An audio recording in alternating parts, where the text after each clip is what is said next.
more of us and more of us and hold them accountable to us.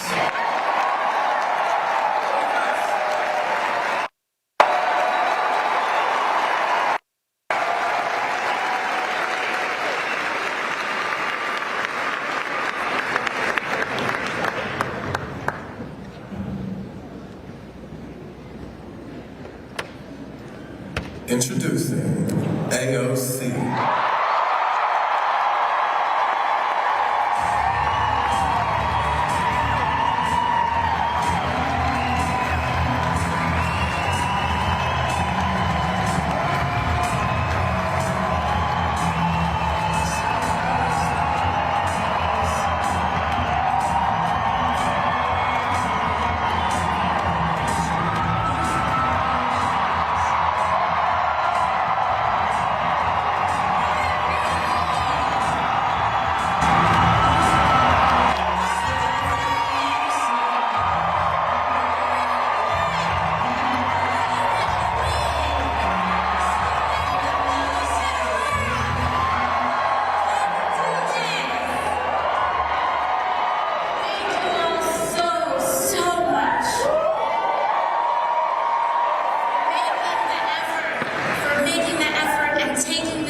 Day to be here in community with us today. Thank you, thank you, thank you, thank you, thank you.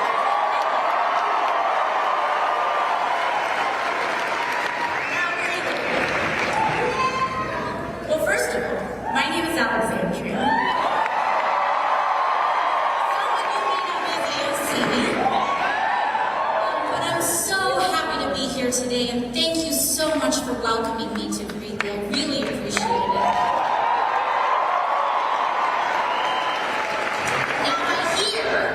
That you have a representative who has not done a town hall.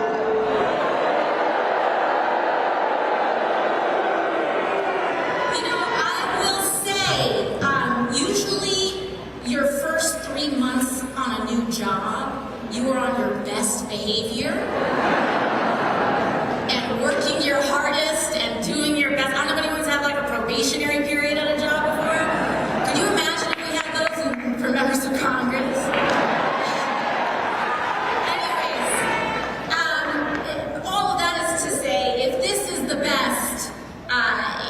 That you all are getting, I think you deserve better.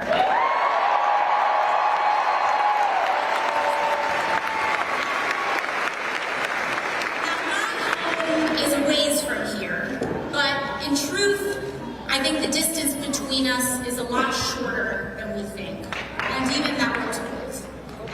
And in fact, I think that we are all here together because we share in the frustration and the heartache that comes from watching those in power actively tear down or refuse to fight for everyday working Americans like us. And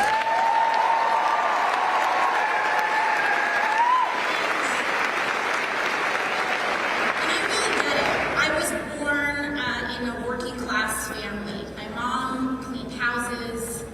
My dad worked really hard to try to start a small business in order to do their best to give a better future to my brother and I.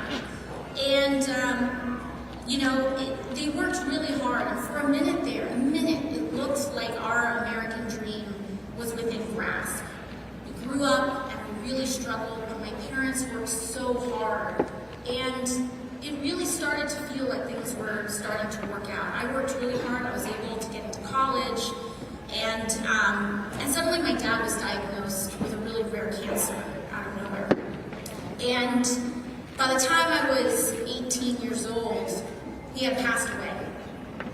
And I think this is an experience, while it is really difficult, I think a lot of us have had experiences like these, where we work so hard, and we are one event away from feeling like the whole rug got pulled out from under us.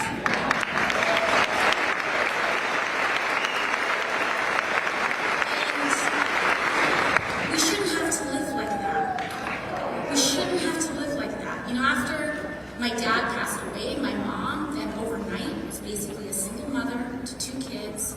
She was cleaning clean houses. She started driving school buses. And when I graduated from college, I started waiting tables in order to help make ends meet. And this was right after the Great Recession, and folks know how hard it was to come by a job at that time. And so that's when I started waiting tables to make ends meet. And I know that, we just deserve so much better than this. We do.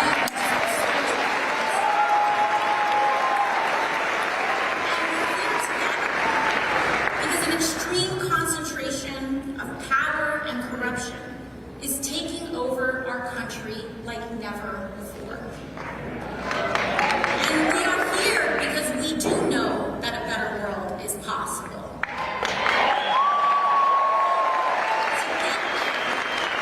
We need to be honest about where we are right now. We are witnessing an oligarchy in America.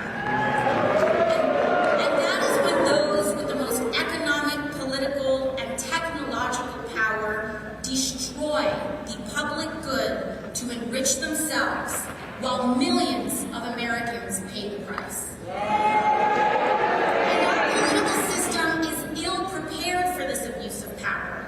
In fact, much of our political system enables it, starting with the role of money in politics.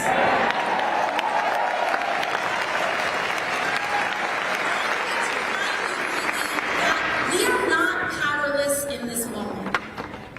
People are starting to put the pieces together.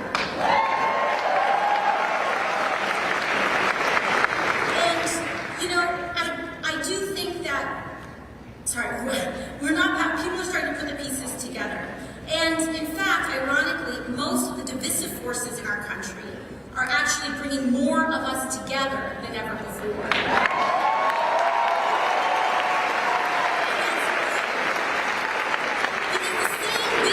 Are taking a wrecking ball to our country, and they derive their power from dividing working people apart.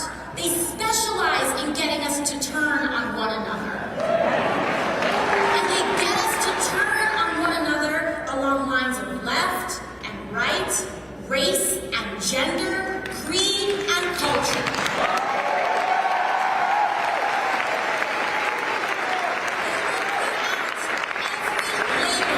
Judgment and cultural debate in the book to keep us distracted. Because the last thing they want us to realize is that the division that is actually hurting our country the most is how endless greed is costing the lives of everyone else.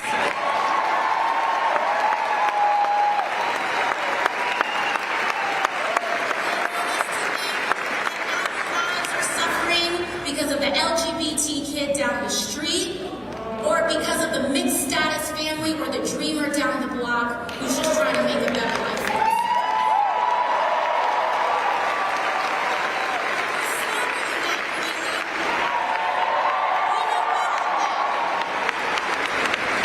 And I understand that this kind of disdain that the wealthiest people in this country have for the working class doesn't just come from them not being raised right. It's shorthand for the right wing's entire political agenda and a certain ugly kind of politics. A politics that involves lying to and screwing over working and middle-class Americans so that they can steal Social Security and veterans benefits to pay for tax cuts for the wealthiest and bailouts for their crypto billionaire friends.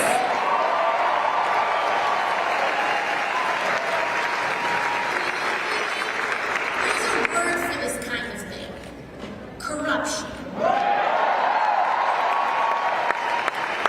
And I know how seeing all of this stack up, from how overwhelming and selfish all of this is, from seeing the notifications on our phone popping up. Monday, the Department of Education being rolled back. Tuesday, trying to end work-based citizenship.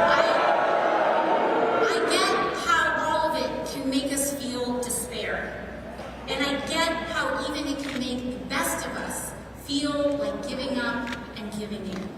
And trust me, that is by design. That is by design. It's hard to feel like anything you do matters. It's hard to feel like we matter in this democracy. And it is easy to give in to despair. And I can tell you that for a while there, when I was working double shifts, tired to the bone, I did try to give up. I tried to stop caring. I tried to just keep my head down and work my shifts and accept that this is just it and this is how things are. But that is no way to live. We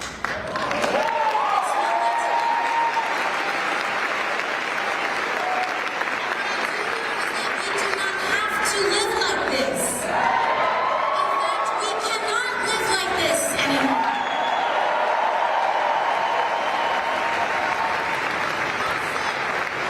Donald Trump does see the immense pressure that working people are under.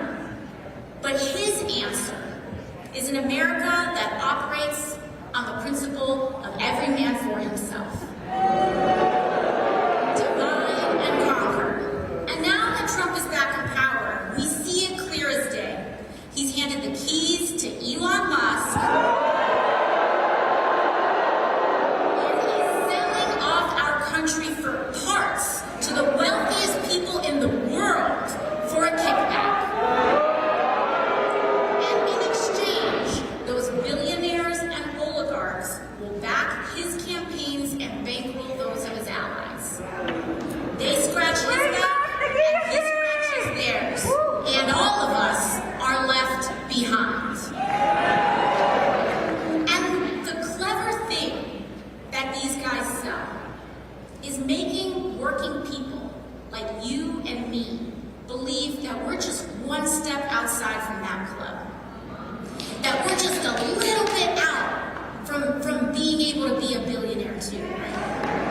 Any billionaires in this room? I didn't think so. Now, it's this idea that if we just work hard, we too can have nation-state level money. Except these kinds of spoils aren't earned, really. They aren't working for these billions. They're stealing them. They're stealing them. 50% of our people. You and me. Just look at what Elon Musk and Donald Trump are doing to our health care, our veterans benefits, and Social Security. Programs that we and you have spent a lifetime paying into. And by the way, not them, because those billionaires haven't paid their fair share of taxes in years. And mind you, even if you're not on Medicaid or Medicare, this also raises your private health insurance costs too. And let's talk about Medicaid and Medicare for a second. Because your representative, Gabe Evans, you know that guy that hasn't been showing up for the last couple months? Maybe he hasn't been showing up because he voted to cut Medicaid. In fact, every single House Republican voted to cut Medicaid. And they'll tell you, no, I didn't, it didn't say that. That's what it is.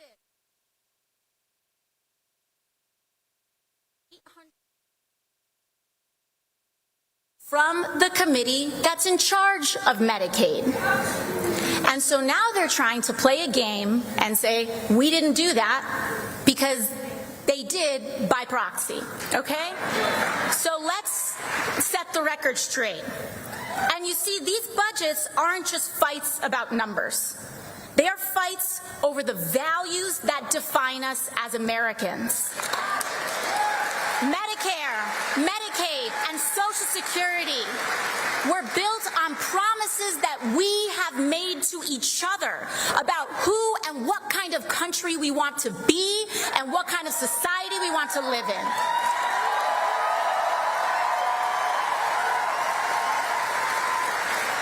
Healthcare and Medicare and Medicaid and and Social Security, these are not promises from politicians to people. They are not charities or handouts from billionaires to the working class. This is our money. They are promises that we have made to each other as Americans. From neighbor to neighbor, teacher to student, friend to friend. And what we can say to Elon Musk is get out of our health care.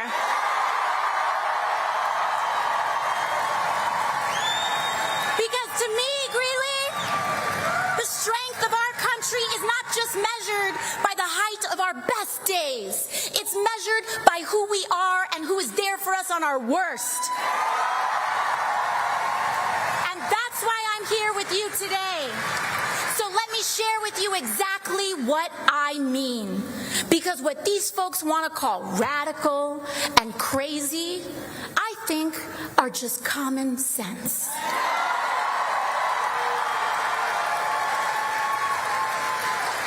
We live in the wealthiest nation in the history of the world. So I believe that when a person gets sick, they shouldn't go bankrupt. Common sense.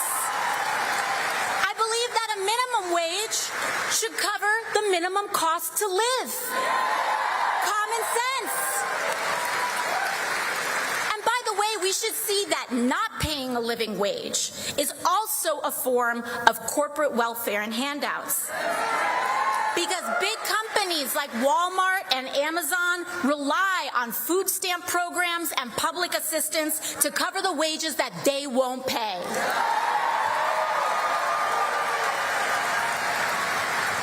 Greeley, here's another crazy radical idea for you. I believe that homes are not slot machines for investors and Wall Street. To extort working families out of every last dollar that we have. Home is sacred. And when your landlord doubles your rent overnight, or when housing prices skyrocket because Wall Street treats our housing market like a casino, your government and your public servants should fight to help you keep an affordable roof over your head. Crazy. And I believe that our elected officials should take on abuses of corporate greed everywhere we find it. We must get big money out of politics. And Greeley, that's why I don't and never will take money from industry lobbyists or corporations.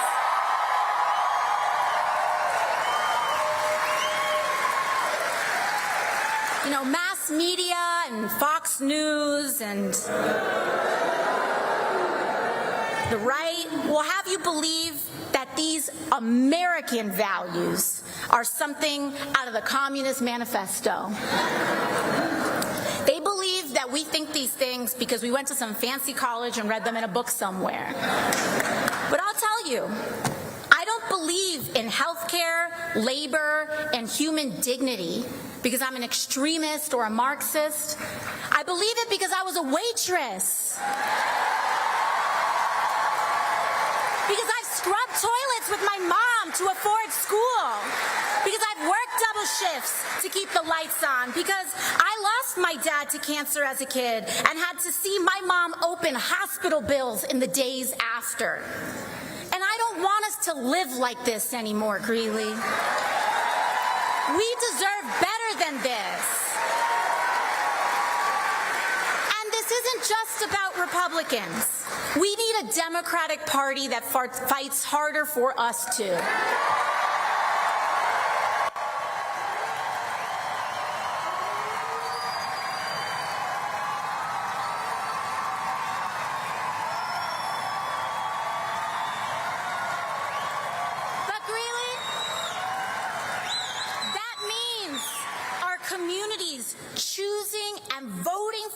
Democrats and elected officials who know how to stand for the working class. And I want to thank the entire state and each and every one of you for working so hard to make that happen. And I'll tell you, when people want to think that there's no hope out there, trust me that there are moments of bravery that are emerging. Last week, Republicans put on the floor a draconian, awful budget bill that cut billions from health care and from working people. In fact, one of the worst parts of what Republicans voted for, including Gabe Evans voted for last week, is cutting benefits for the PACT Act for veterans exposed to burn pits. Who does that? That's like cartoon villain stuff right there. And you know, but I will say, Colorado, that when other Democrats caved, your senators, Michael Bennet and John Hickenlooper, stood strong against the D.C. pressure and voted no. They said Colorado deserves better than this. Thank you for putting in that work. And in fact, all the Democrats in the state of Colorado in Congress who represent a congressional district in the state voted against that bill too. House, Senate, everybody. So I want to thank Diana DeGette, Joe Neguse, Jason Crow, Brittany Pedersen. Defend them, Colorado. And don't stop there. I want you to look at every level of office around and support Democrats who fight, because those are the ones who can actually beat Republicans.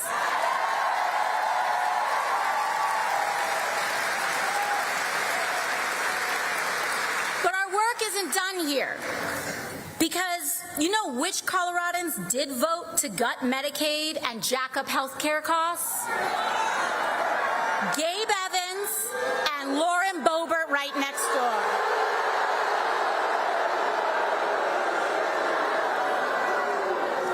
So folks, you know what that means, right? We need to come together and spend every day between now and Election Day working to educate our neighbors and give Evans and Boebert the boot and replace them with a brawling Democrat who will stand for Colorado.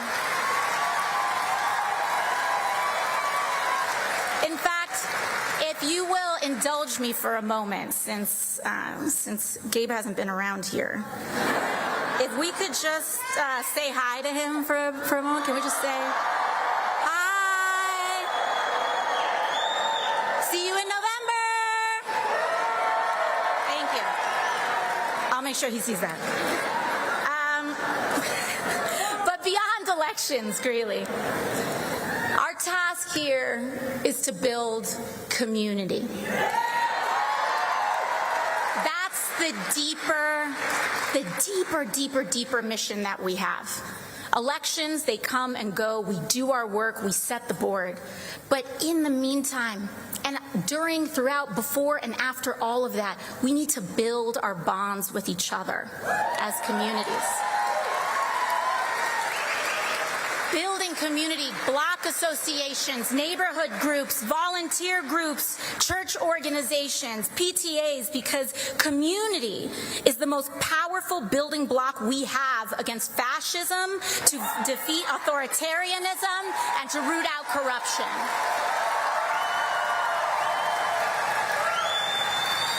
If you don't know your neighbor, it's easier to turn on them.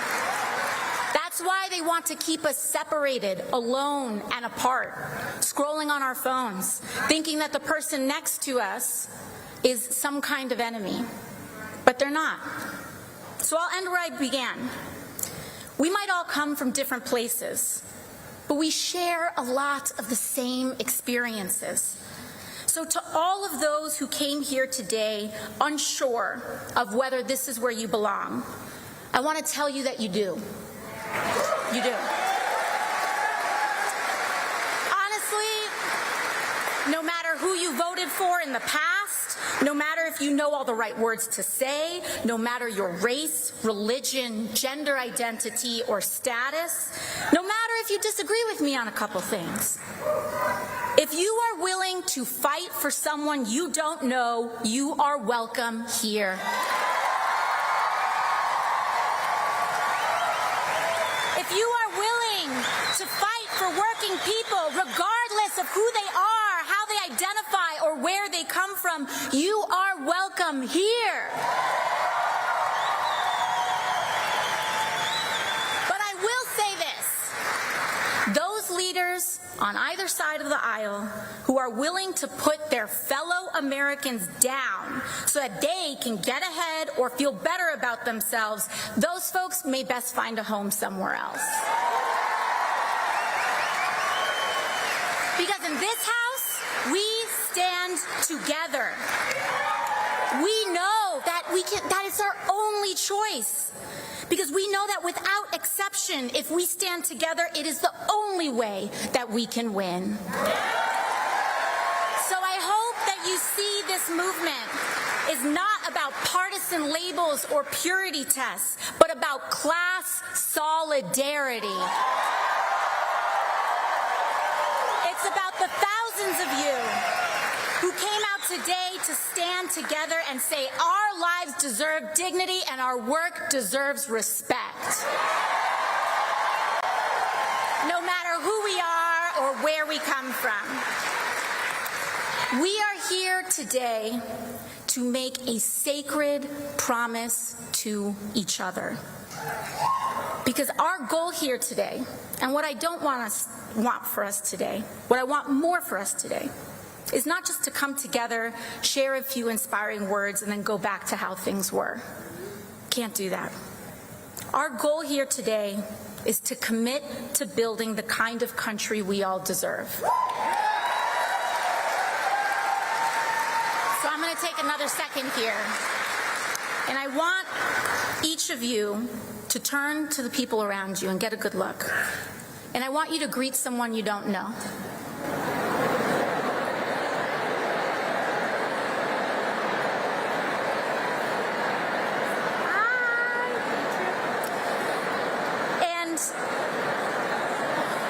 This is awesome. And I think I don't want to interrupt. But it's because if I can offer one assignment today, before we all depart here, it's to leave this place connected to a new person you didn't know coming into this. Because Greeley, we do need to make that promise. We do need to take care of each other on our worst days and to share the successes of our best. And in making those promises to each other, that's how we're going to do it. No silver bullet, not from the top, but block by block.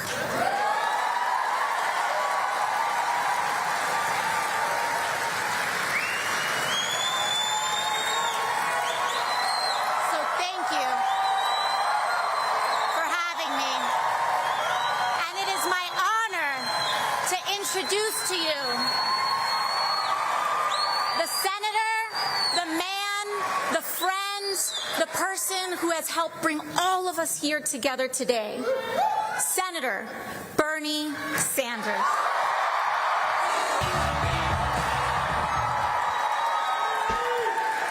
You know, I was told that you have a little bit over 100,000 people in Greeley. And between the 6,000 who are outside and the 4,000 who are here, I think we got 10% of the community at this rally right now. Thank you.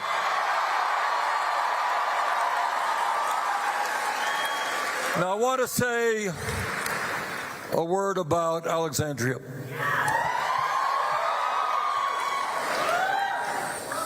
When Alexandria was a kid, and you correct me if I'm wrong,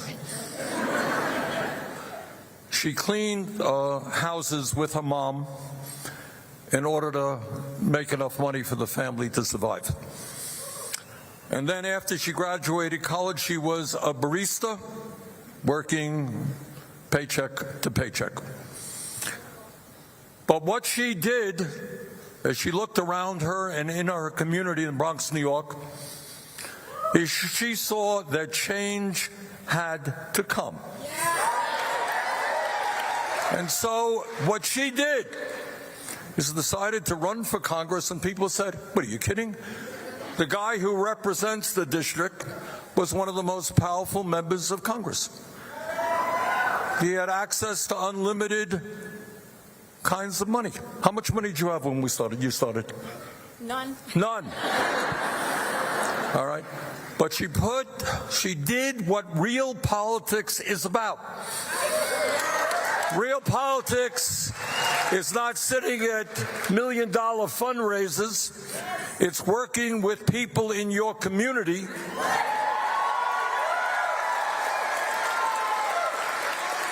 And she worked hard, and her friends worked hard, and she pulled off a major upset. If there are some...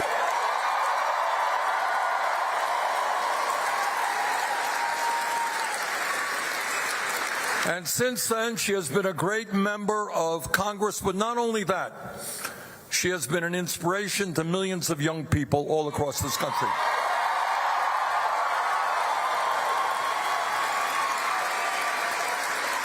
Now, the reason I say all of that is not just to praise Alexandria, and I love her, but is to tell you and the people of America that what Alexandria did, you can do.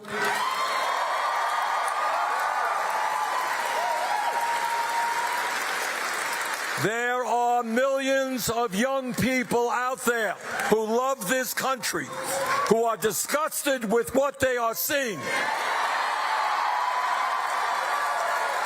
who are prepared to get involved in the political process. So, Alexandria, thank you for being that inspiration.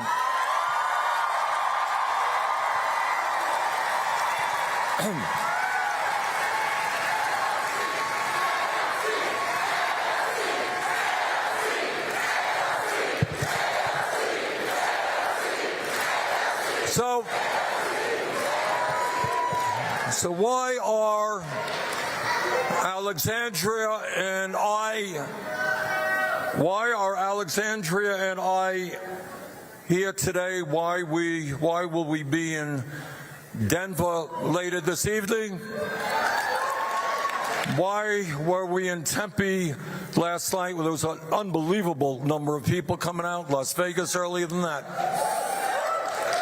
And we'll be in Tucson tomorrow. Why are we doing that? And we're doing that because this country faces a set of enormous crises. And how we respond to this moment will impact not only our lives, but the lives of our kids, future generations, and in terms of climate change, will impact the future of this planet.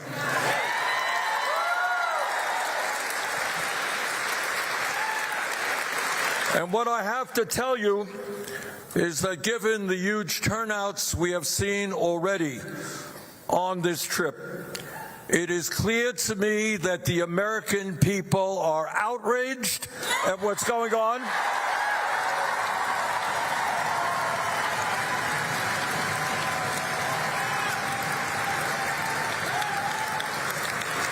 And the American people are saying loud and clear, we will not accept an oligarchic form of society.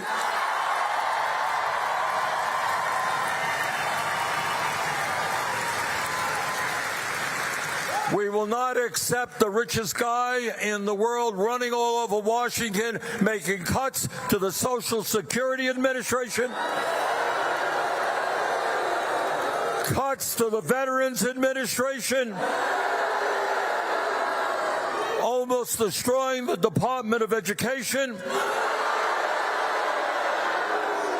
all so that they could give over $1 trillion in tax breaks to the wealthiest 1%. But it's not just oligarchy we've got to deal with. Under Trump, this country is moving very rapidly to an authoritarian form of society. Today, we have a president who is undermining our Constitution every single day, who is threatening freedom of speech and freedom of assembly.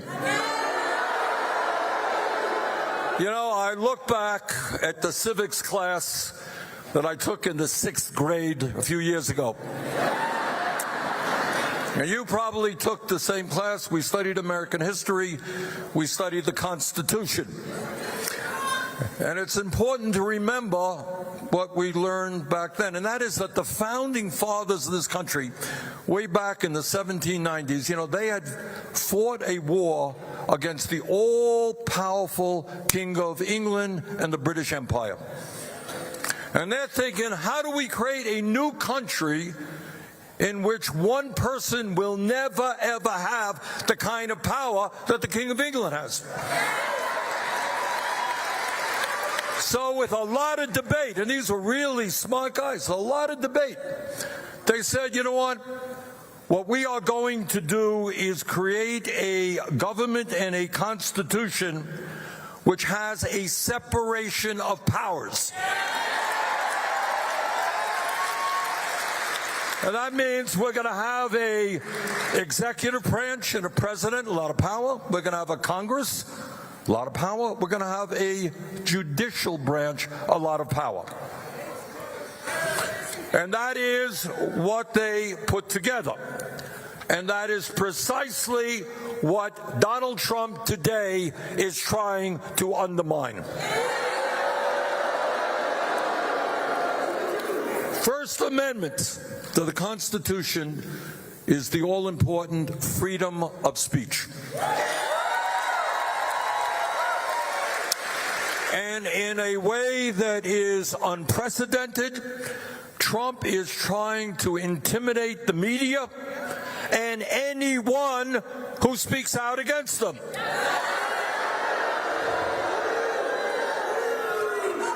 He loves the media when they fawn all over him. But like other cowards, he can't stand to be criticized.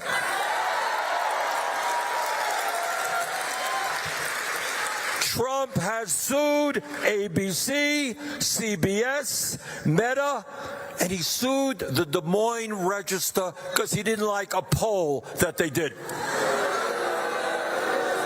His FCC is now threatening to investigate PBS and NPR.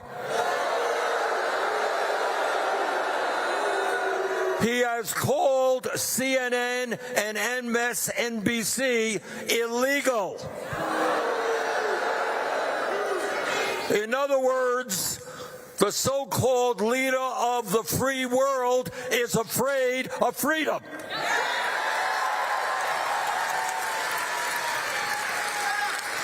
Well, Mr. President, if you are too cowardly and too vain to accept criticism, then get out of politics.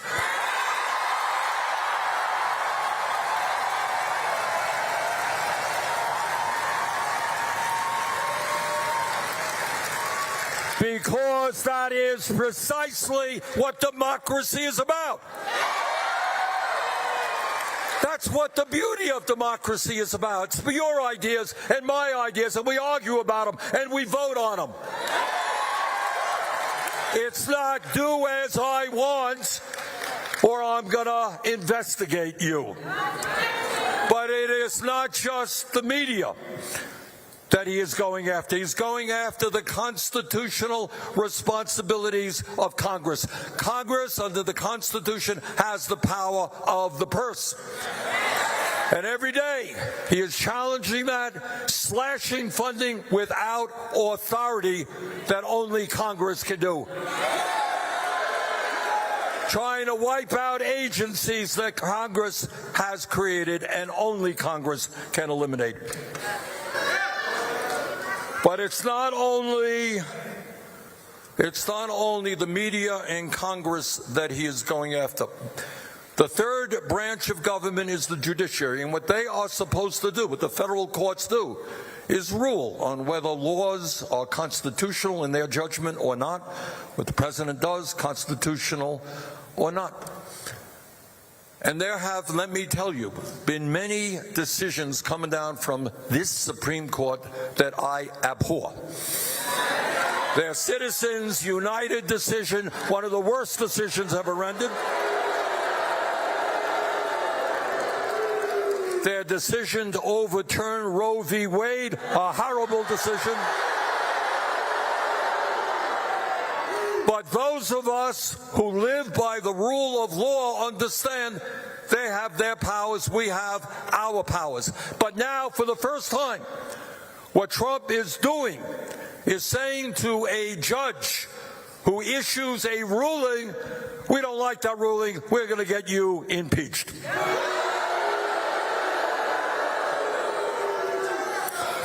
President Trump, millions of Americans have fought and died to preserve American democracy. We're not going to let you take it away from us.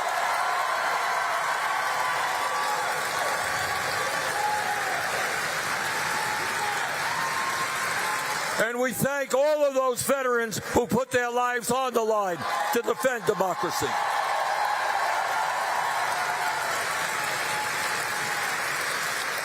But it's not just oligarchy and authoritarianism that is on our minds. All over this country, people are standing up, and they're saying we will not accept a society of massive income and wealth inequalities, a society in which the very rich are getting much richer while millions of working families are struggling to put food on the table.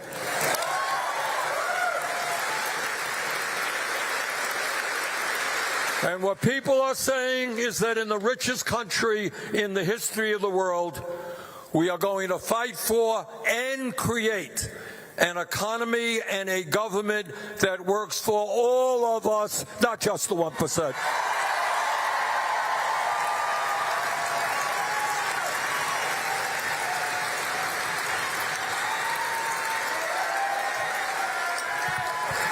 All right, I'm going to do something radical now. You ready?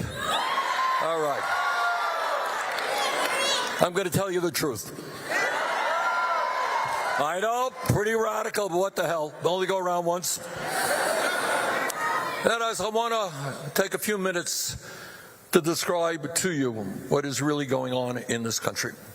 And it's something that you don't see much in the corporate media, and you certainly don't hear discussed in the halls of Congress. And that is, in America today, we have two separate Americas. On one hand, we have an America in which the wealthiest people have never, ever in the history of our country had it so good. Today, we have more income and wealth inequality than we have ever had. Today, we have three multi-billionaires, Mr. Musk, Mr. Bezos, Mr. Zuckerberg.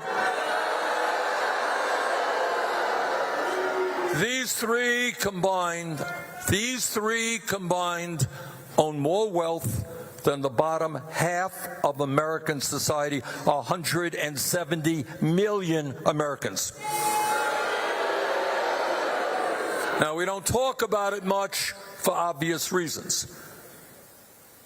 But the idea that so few have so much and so many have so little is not what this country is supposed to be about.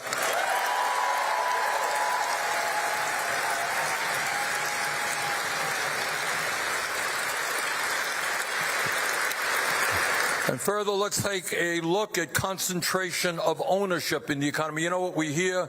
Kids read in school books. We are a society. People go out and they start their own small businesses. Free enterprise is great. Everybody competes against each other. That ain't the case.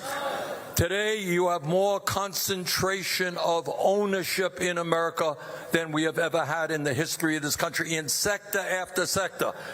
Whether it is agriculture, transportation, media, financial services, what you have is a small number of extraordinarily large corporations who charge us outrageous prices for the products that we have to buy. Now, let me mention just one example of concentration of ownership. Today, nobody talks about it. Today, you got 3 Wall Street firms, BlackRock, Vanguard, and State Street. You ever hear of these companies? Combined, these 3 investment firms are the majority stockholders in 95% of American corporations. And these guys, I want to tell you something because I bump into them in my line of work. They are not nice guys. I know on TV they come across, and in your community they make a donation to the hospital or the Boys and Girls Clubs or the food shelf. They're just very nice, but they're not. You know, in America today, as I think all of you know, sadly and tragically, and we've got to deal with it, we have major epidemics dealing with addiction. I think we lost 100,000 Americans last year because of drug overdoses, serious problem in my state. We have people addicted to alcohol, serious problems with alcoholism. We have people who are addicted to tobacco. My father smoked 2 packs of cigarettes a day and he died before he was 60. People addicted to food. But I will tell you this, in the midst of all of these addictions, the worst and most dangerous addiction we have is the greed of the oligarchs.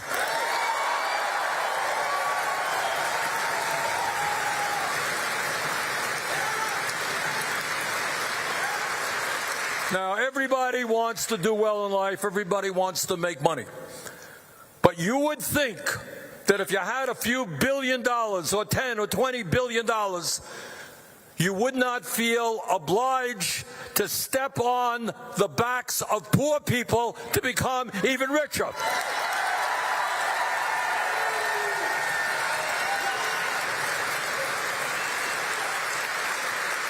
But that is exactly what they are doing right now. They are prepared to destroy Social Security, Medicaid, Medicare, the Veterans Administration in order to make themselves even richer.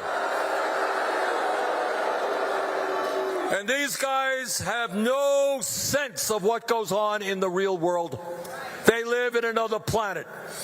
They own mansions all over the world. They go on vacations to their own private islands. When they want to go someplace, they don't go into the car. They go into the planes or the helicopters that they own. Send their kids to the best private schools and colleges. That is their world. Let me tell you about another world, the other America that we don't talk about. And that is today in the richest country in the history of the world, 60% of our people are living paycheck to paycheck. You all know what paycheck to paycheck is? Some of you live in paycheck to paycheck. I grew up in a family, lived paycheck to paycheck. Know a little bit about that. And what that means is people today are wondering, how are they going to pay their rent if their landlord raises the rent by 20%? How are they going to pay $20,000 a year for childcare when they're only making $50,000 a year? People want to buy decent, good quality food for their kids. Walk into a grocery store, can't afford that food because the prices of food are sky high. People get sick. Their kids get sick. They're uninsured or underinsured, and they're saying, how in God's name am I going to be able to take my kid to the doctor's office? At the end of the month, people have thousands of dollars in credit card debt, paying 20, 30% interest rates. How the hell do I pay those rates? And what happens if my car breaks down? Something as simple as that happens every day. And I go to the car shop and the guy says $1,000. Get it fixed. I don't have the $1,000. What do I do? What do I do if I can't get my car and I can't get to work? And if I can't get to work, I get fired. And if I get fired, how do I take care of my family? You know why the American people are angry, and they are angry all over this country? They are angry because, believe it or not, despite a huge increase in worker productivity over the last 52 years, if you could believe it, real inflation accounted for wages today are lower than they were 52 years ago. Meanwhile, there has been a $75 trillion transfer of wealth from the bottom 90% to the top 1%. That is what a rigged economy is about, and that is what we are going to change.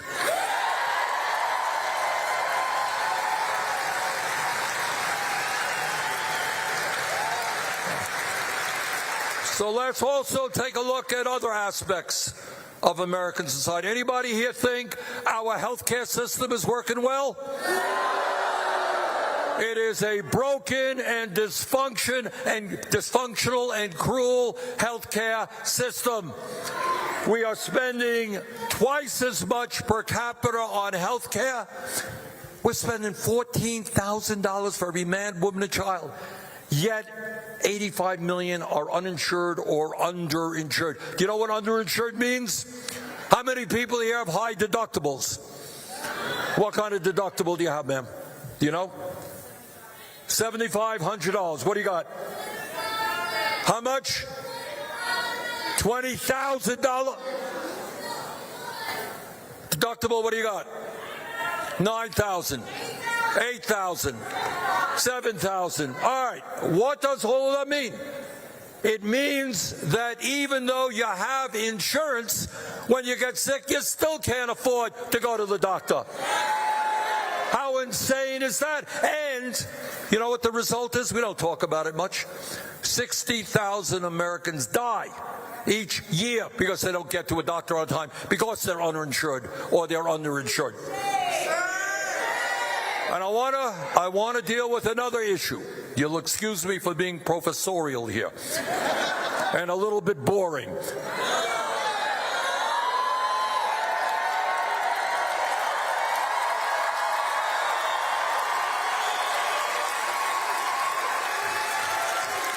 But it's important that we know this. And here's again a fact never or very rarely talked about. All right? Here's the fact. Despite spending so much on health care, our life expectancy, how long we live, is about 4 years younger, 4 years shorter than other major countries. That's bad. That is bad. But I want to tell you what is even worse, and I want you all to think about it and help me out here. If you are working class in America, you will live on average about 7 or 8 years shorter lives than if you are wealthy. In other words, being working class in America is a death sentence. All right, question. Why is that? Why is that? Raise your hand. Tell me why. Yes, ma'am. Why? Stress? All right, stress. Let me deal with that. All right. The woman here said stress. And she's absolutely right. What kind of stress are working class people living under today? Who wants to help me out on that? Hold on. 1 and a half. I can't get you all. Yes, I see a hand there, ma'am. Survival. Okay. Stress means you're trying to survive every week. Okay, more. Ma'am?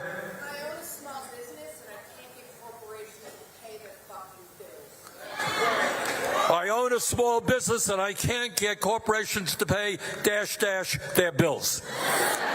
Yes, ma'am. Financial stress. Yes, ma'am. Taxes. Tuition. Yup, way back there, ma'am. What?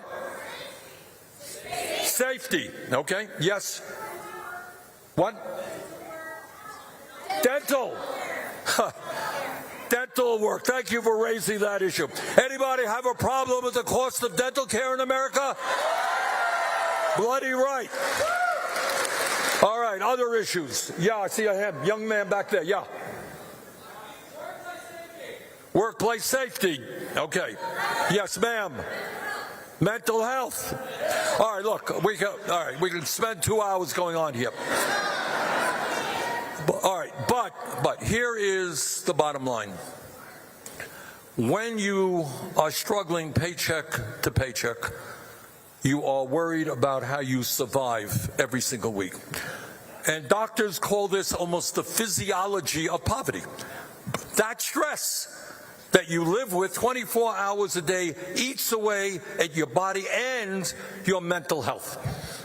And that is the major reason why working class people are dying 7 years earlier than the rich. It is a shame, but it's more than a shame. It is unacceptable.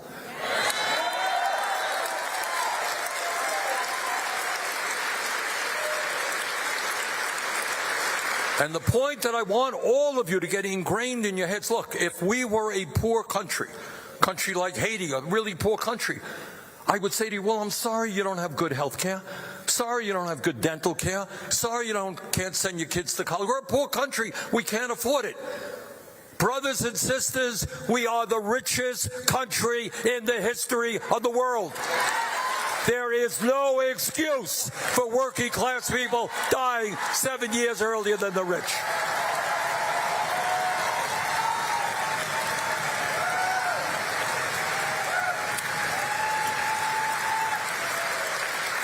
There is no excuse that 1 out of 4 Americans cannot afford to fill the prescriptions that their doctors write for prescription drugs. There is no excuse that in the richest country on earth, 800,000 Americans are homeless, and 20 million people, including people in this room, paying 40, 50% of your incomes for housing.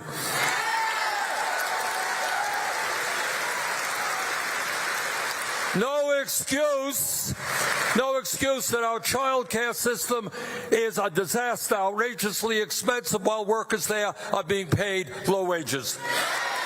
No excuse that our public schools are struggling, trying to get teachers. No teacher in America should make less than $60,000 a year.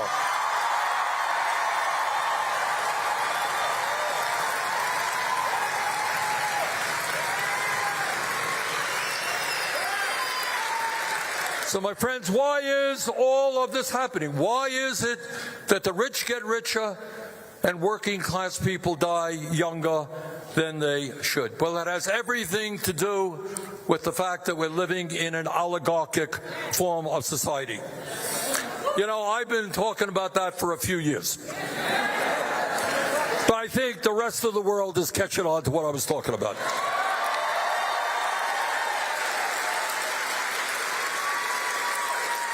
And the reason is you got to be dumb and blind not to see what's going on.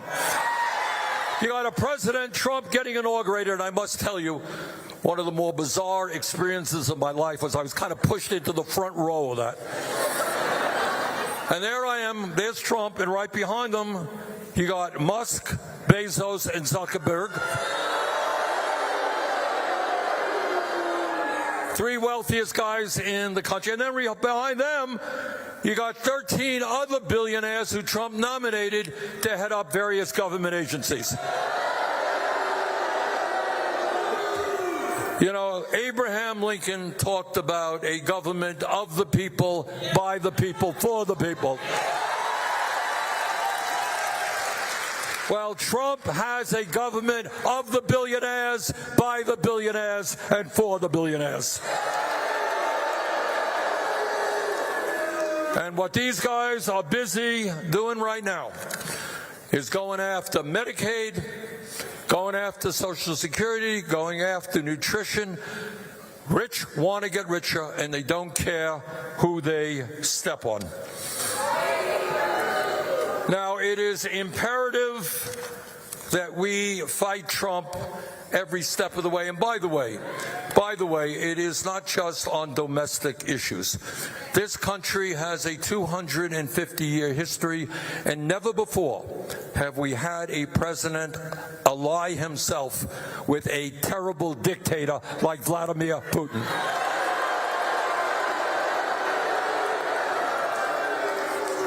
And on top of that, Trump wants to continue the disastrous policies of the Biden administration and provide more funding for the Netanyahu government to destroy the people of Gaza.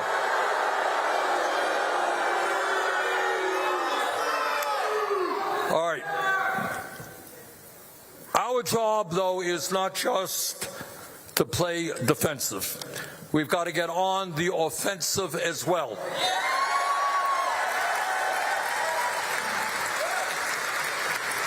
And that means having a vision of where we, as the wealthiest nation on earth, the longest standing democracy on the planet, where do we want to go? What kind of nation do we want to become? And for a start, the profound issue that must be dealt with is we must end this corrupt campaign finance system.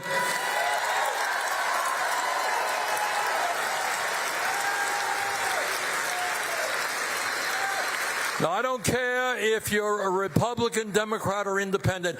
I don't think there's anybody who thinks it vaguely makes sense that the richest guy in the world could spend $270 million to get Trump elected and then become the most powerful person in the government. It's not just Republicans. Let's be clear. Billionaires are funding the Democratic Party and preventing that party from standing up for working families. Bottom line, we need to end Citizens United, move to public funding of elections.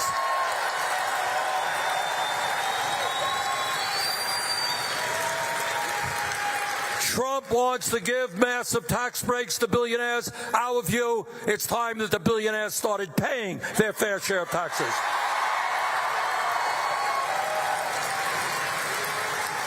Republicans refuse to raise the minimum wage. We want to raise that minimum wage to a living wage, at least $17 an hour. Musk and Bezos and others want to break unions. We believe in the trade union movement. Workers all over this country want to join unions. They're being stopped by the illegal activities of corporations. We've got legislation in that will end that. Let's pass the PRO Act.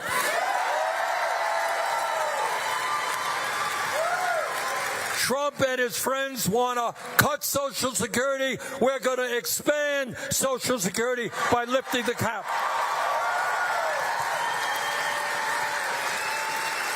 Trump and his friends want to cut Medicaid. Well, we got a different idea. We're going to join the rest of the industrialized world, guarantee health care to all. It's a human right.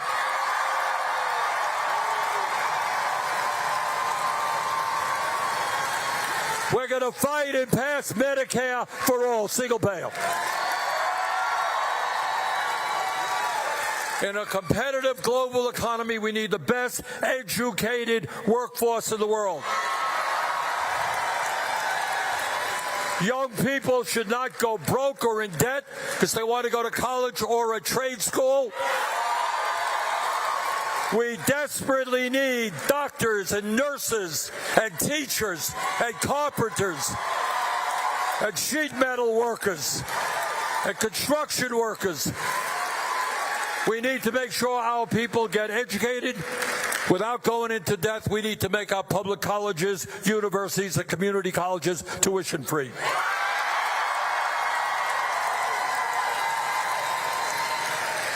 We need to save the planet.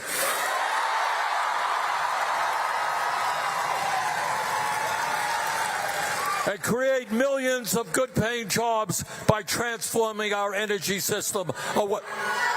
All right, we need an EMT, please. All right, we got a medical issue. Medical issue.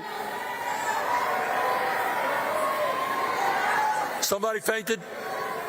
All right, we need some help here, please. Security. All right.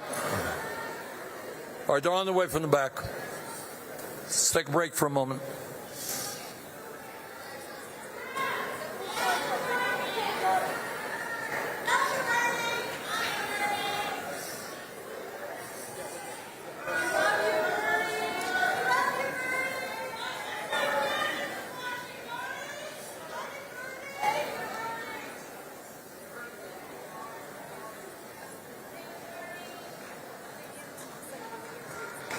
What?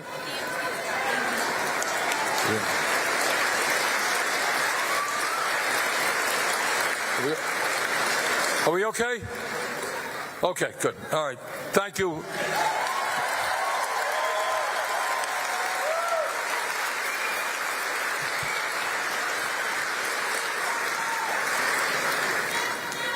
You know, Trump and his friends talk about freedom.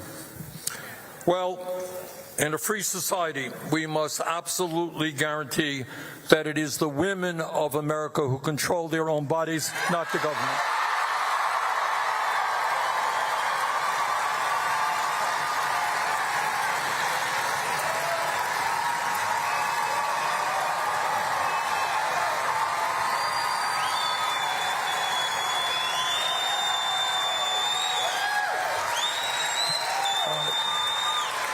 Look, let me end on this note. And the note is that this is a very difficult time in the history of our country. It's not the first difficult time that we've had. Remember, we've gone through a civil war. We've gone through slavery. We've gone through workers trying to form unions and getting beaten up and killed. We've gone through a depression. We've gone through 1941 being attacked and not knowing how to respond. We've gone through a lot of things. But this is what I believe, the essence of, I think, what we are about.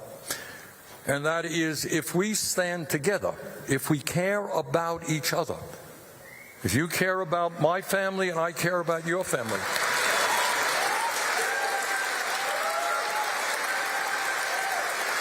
if we don't believe that the goal in life is just to make billions and step on other people and to lie, cheat, and steal, if we believe that love and compassion is what motivates us,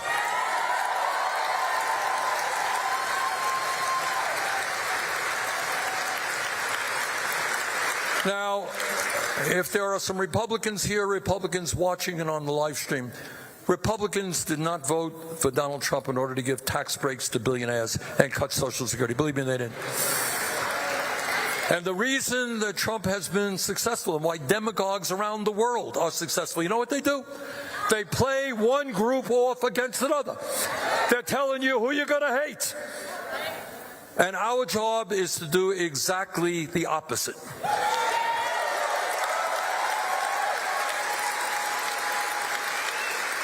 The right wing wants to divide us up based on the color of our skin, or where we were born, or our religion, or our sexual orientation. And our job is to come together.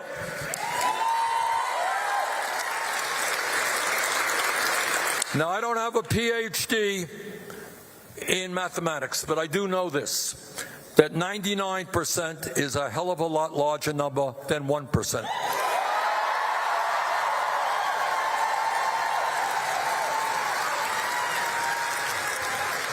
So if we stand together, are strong, are disciplined, are smart, I have every reason to believe, deeply in my heart, that not only will we defeat Trumpism, but we can create the kind of nation that we deserve. Thank you very much.